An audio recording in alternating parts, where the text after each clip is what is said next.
Hello and welcome to ThePrint. This is Fareeha Iftikhar, and today we are joined by former Lieutenant Governor of New Delhi and former Vice Chancellor of Jamia Millia Islamia and an academician, Mr. Najeeb Jung, to discuss the social situation in India right now in the aftermath of the heinous Pahalgam terror attack, which has actually taken 26 innocent lives. Welcome to ThePrint, sir. Thank you, Fareeha. Thank you very much for calling me on your show. Thanks for joining us, sir. Sir, my first question to you will be your first reaction to this atrocious terror attack, which has actually killed so many innocent civilians. Fareeha, I have no words to express the extent of sorrow that I feel, and I think the whole of India feels. Yeah. In fact, let me put it like this, that you and I in words can never express what's going through the minds and hearts of those affected. And we can only empathize, share, pray for the departed souls. But the sorrow we feel, it has left an indelible mark, just not on you and me, but on India itself. And it's something that we will not forget for a long, long time. That's what I think. And sir, in response of this attack, India has announced several really strong measures against Pakistan. Sir, how do you see these actions, and do you think that they are enough or will they be effective? You know, Faria, among all the actions that they have announced, and I don't have to repeat them, I think the only substantial one was the abrogation of the Indus Waters Treaty, because we have faced terror attacks repeatedly in the last 10, 15, 20 years, in fact, since 90s. And we have never even contemplated doing away with this treaty, although we have suggested amendments which were rejected in 2019, 2013, I apologize. So what I mean is that if we can implement part of this abrogation, it will mean a lot for Pakistan. The problem is the extent to which we can deny them the waters, because as we read now from experts on this matter, I believe that it's a question of storage of that water, it's a question of diversion of that water, and do we have and also the use of that water on our side. For instance, if we have to build dams, then how long the dam will take, or for instance, what about relocation of the people that will be impacted by the water that comes into those dams. So those are very, very pregnant issues to my mind, and I don't know who is sorting them out. It requires better mind than mine, certainly. But like I said, if we can implement it even partly, for instance, in the summer months, when the cities of Multan, Lahore, and Karachi need water desperately, can we turn off the tap in those days, or can we reduce water supply when there is a sowing season in Pakistan? There is the 80% of their area depends on this water. So it would really kill the Pakistani economy. But then there is the humane aspect which India will always keep in mind. We are a very humane country. That do we want to punish the people of Pakistan for an act that has been done by a section of madmen? They have been programmed to think differently. They have been programmed in a way. I don't know if it's total programming, because they could also be bribed, that you be a terrorist, but we look after your families, we make you millionaires. So all those aspects, but will India consider the humane aspect of turning off waters? Because that's a very serious thing. But the other things that India has done, for instance, cutting off visas or asking them to leave, or withdrawing our naval or army or air force attaches, these are very minor things to my mind. I mean, these things keep happening, and in 6 months they will be forgotten and maybe restored. So the crux of it all is the Indus Waters Treaty and the extent to which we can actually implement this abrogation. Sir, in the aftermath of this terror attack, we can see on social media right now, there is a narrative which is kind of using this opportunity to create a divide between Hindus and Muslims in India. And yesterday only, a waiter was allegedly shot dead. He was a Muslim waiter, and it was actually termed as a like an repercussion of the Pahalgam attack. How do you see this like current social situation in India right now? Faria, this is most tragic. It's very, very sad. Uh, I think we are falling in the trap of what Pakistan wants. This is exactly what Pakistan wants. You know, I remember it was, I think, 1972, when the former Prime Minister, late Mr. Bhutto, said that we'll bleed India for 1,000 years. Now, this is exactly what he meant, that you can't have a war, you can't win a war with India. So what do? And you create divisions in India, you create dissensions in India, and unfortunately, Hindu-Muslim relations are so fragile in this country that you and I are really in shell shocked. Can we counter this narrative? Because we are falling in the right wing trap. Uh, it's as it is. There is great Islamophobia in the world. What's happened in the Muslim world, the ridiculous behavior, the fighting amongst themselves, uh, the the uh, the hurting behavior towards their minorities. I mean, look at Pakistan itself. Look how they treat the Shias, the Ahmadis. So this is a wonderful trap laid by these countries. It can be Bangladesh; they are not very friendly with us. It can be anyone who is today trying to lay a trap for Indians, and we, thanks to this right-wing propaganda, is falling in this trap. I said somewhere, and I mean it, and I again want to repeat it, that I would, at this juncture, actually beg the Prime Minister of India to come on national television and make an appeal to all Indians that we are Indians, that Hindus, Christians, Muslims, Jews, Sikhs, we are part of this soil. Look, Mr. Bhagwat has said so. Mr. Bhagwat has said that we are part of the same DNA. I have had several dialogues with Mr. Bhagwat, and he agrees to the same, that he and I come from the same stock. I may be a Muslim, you may be a Hindu, it doesn't matter. The fact of the matter is that we are born on Indian soil, we are part of each other. So, but that appeal must come from senior people in this country to put in some sense in a lot of young people who seem to have got hate in their blood. The word is not dislike anymore. The word actually you and I can use is a hate for each other. And no country in the world can prosper when there is hate inbreeding amongst its people. This is cancer in our belly.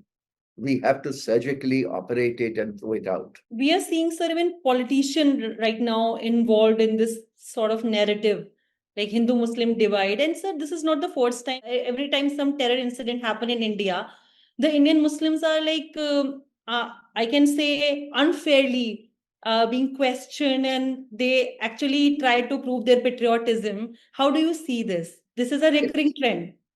It is most unfortunate, Fareeha. I mean, look, you see the number of appeals and protests coming out by Muslim leaders on this issue. I think that most of this is out of fear that we have to prove our nationalism in this country, that we are nationalists and therefore we condemn Kashmir.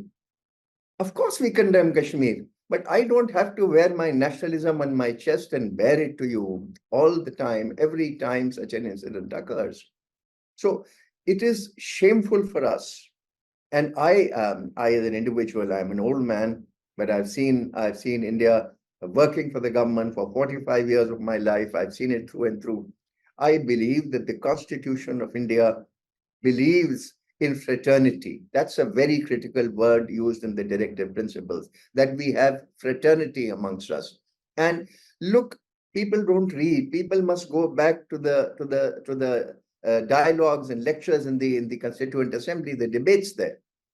And believe you me, we have seen how Hindus and Muslims get together in a period of national catastrophe.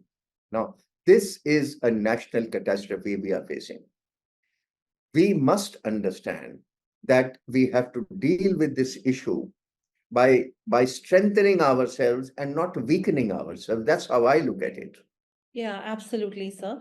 And also, sir, whenever such a thing happen in Kashmir or anyone involved from Pakistan, Kashmiri students across India face a lot of backlash, whether they are studying in Haryana or Himachal or any part of the country. So, you were a vice chancellor of Central University as well. How do you think our universities and our campuses can protect these students when such an incident happen? Faria, what do you do when professors and teachers themselves are getting imbued and embedded by this right-wing knowledge? Who is to protect these poor children when teachers and professors themselves on WhatsApp group are propagating this hate? Should be a big concern. It is time for the administrations to come down very harshly on these so-called groups, these RWAs that are spewing hate all the time. I, I belong to the IAS, and I know of IAS WhatsApp groups that some members are spewing hate on those groups. I have friends in the army, I have friends in the judiciary, and I know that people involved in these very exalted positions are spewing hate. So you can only empathize with the poor Kashmiri student. I would right now imagine and make a request that I don't think these universities really can protect them. They should look for homes for the moment and seek some shelter or go back home to Kashmir and come back to India, come back to Delhi or to Haryana or wherever, whenever things cool off a little bit. We don't want a young Kashmiri student hurt in any way. And, this thing explodes even more. Because please remember, Kashmir itself is weeping in these last 3-4 days. We have seen massive demonstrations in Kashmir. People coming back from Kashmir talk of the love and affection they are getting from the people of Kashmir today. We must protect their students, and if we can't protect them, shame on us, but they should seek shelter from, people whose homes are open. There are many, many Hindu homes that will welcome these children. That is India. Please, Farah, remember that 80% of India is Hindu. 80% is not full of hate. It is only the 16-20% that is destroying our country. And it is not only Hindus. The same percentage exists in Muslims. The same percentage would exist in Christians because something has gone wrong in our education system. From childhood, we are not taught of the values of fraternity and secularism. You read the Constitution as a paper in civics in your school, but it's not getting into your soul. Sir, do you think this Pahalgam like incident could have been averted if like adequate security measures were in place? Absolutely. I think it's a massive intelligence failure. It's a state which has the highest footprint of armed boots, whether it's the CRPF, whether it's the police, whether it's the army in the world. The Ghati, the valley is infested by IB guys, but they have completely failed in managing local intelligence, because these people who come from there obviously get local support. There is a section in Kashmir which is providing local support to these boys who come in. After all, these guys who came to the meadow had actually come days before. They had surveyed the area, they had surveyed the hotels. So how come in such a popular area, when only ponies can go and only men go on foot, that you have avoided and not done anything? Where was the police? Not even a police constable. And it takes us an hour and a half to provide relief. What a shame. So, the problem is we should not push this under the carpet. Nobody is writing about it. I would say that this is the time to talk about it, to analyze it, to see the reasons behind it. Let me tell you a short story, not really related, but it's a story that's reflective of this. Do you have time for me? Yeah, sure, sir. Okay. Absolutely. This is a short story written by Khalil Gibran, that he is walking on the Corniche in Beirut, and he sees a slave sleeping on the Corniche. So Gibran goes to wake up the slave. And people around him say, no, no, no, no, don't wake him up. He may be dreaming of freedom. So Gibran says, no, I will wake him up and talk to him of freedom. This is the time that we talk to ourselves openly, frankly, admit our mistakes, and come to a conclusion that where we can fill the gaps. The attacks will happen. They happen in great frequency. You can't patrol the entire border all the time. That is granted. But we can reduce the intensity. We can avoid such a massacre that puts us on shame. Sir, in an unrelated question, I'll ask one thing, sir. As a Muslim academic, and you were a vice chancellor for like almost 5 years in Jamia Millia Islamia, I would like to know your view on this current debate happening around Waqf law in India. If you'd like to share your thoughts.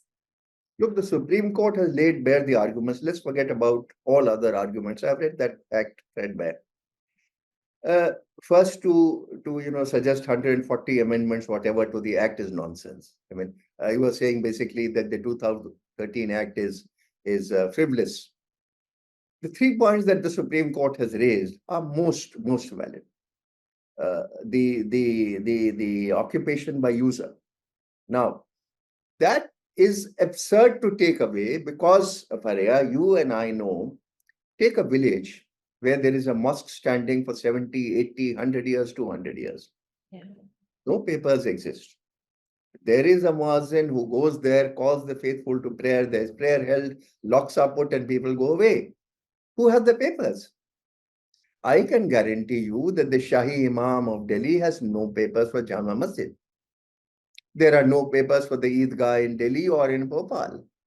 So to take away that clause is absolutely absurd. And that unfortunately creates a question mark in the minds of Muslims that what is the intent of this?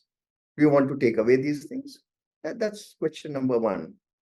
Number two, I mean, I see no reason to appoint non-Muslims on these waqf boards. Muslim law by itself is exceptionally complicated. The Sharia law is a complicated, not a very simple law. Yeah. To appoint a Muslim on a board that sits and discusses, Muslim law, it's quite absurd. I'm not talking of the intent, because I always say that there are enough secular Hindus around me, my friends. In fact, I would say very easily that 99% of my friends are Hindus. The school I went to, St. Columba School, I was the only Muslim in class. The college I went to, St. Stephen's College, there were only 3 Muslims in my class. And when I joined the IS, there were only 3 of us in my batch. So I have grown up. And of course, my family, my children have married outside the community. So we know the strong, robust secularism among Hindus. But when you have an Hindu on a board that doesn't know the law, then you are making mockery of the law. And that, to my mind, is not a correct way of doing things. It needlessly excites people. My complaint to the government in this whole matter, I also appeared before the JPC, by the way. My complaint to the whole thing is that why were Muslim Jamaat, why the intellectuals, why the clerics, why the jurists in the Muslim community were not consulted adequately when this act was prepared. We are not outsiders.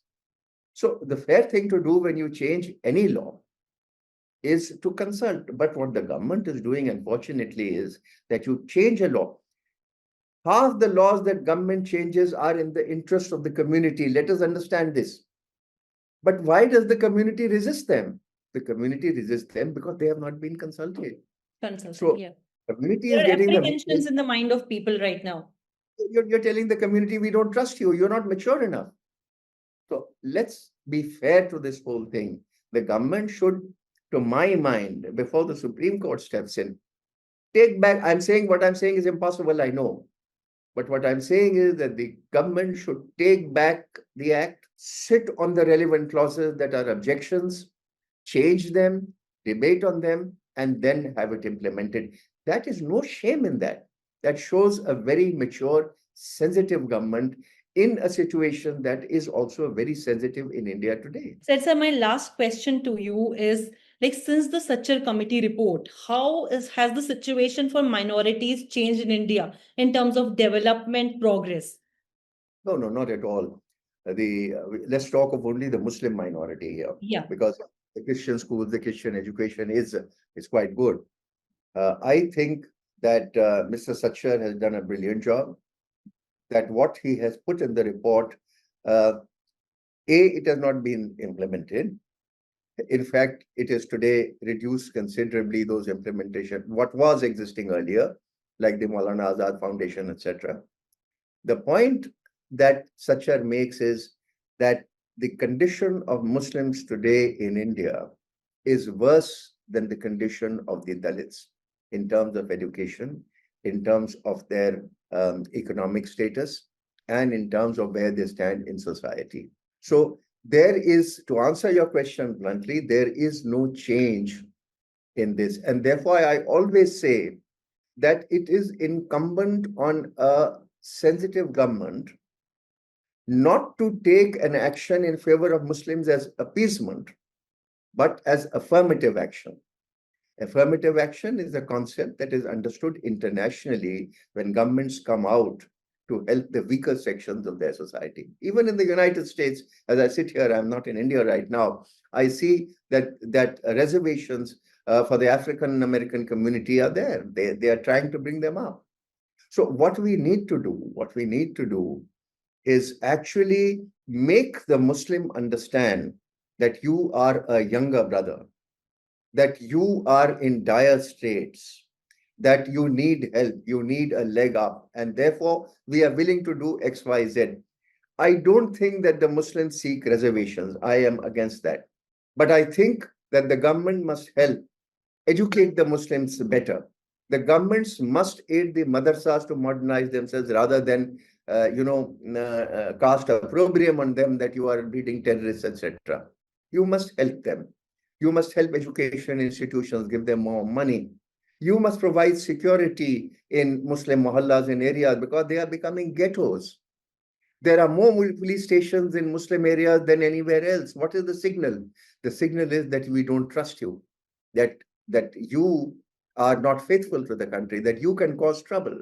That is not the message that any sensitive government should give a minority community. So sensitivity from government, a conscious leg up of affirmative action, and clearly telling them that you don't need reservations.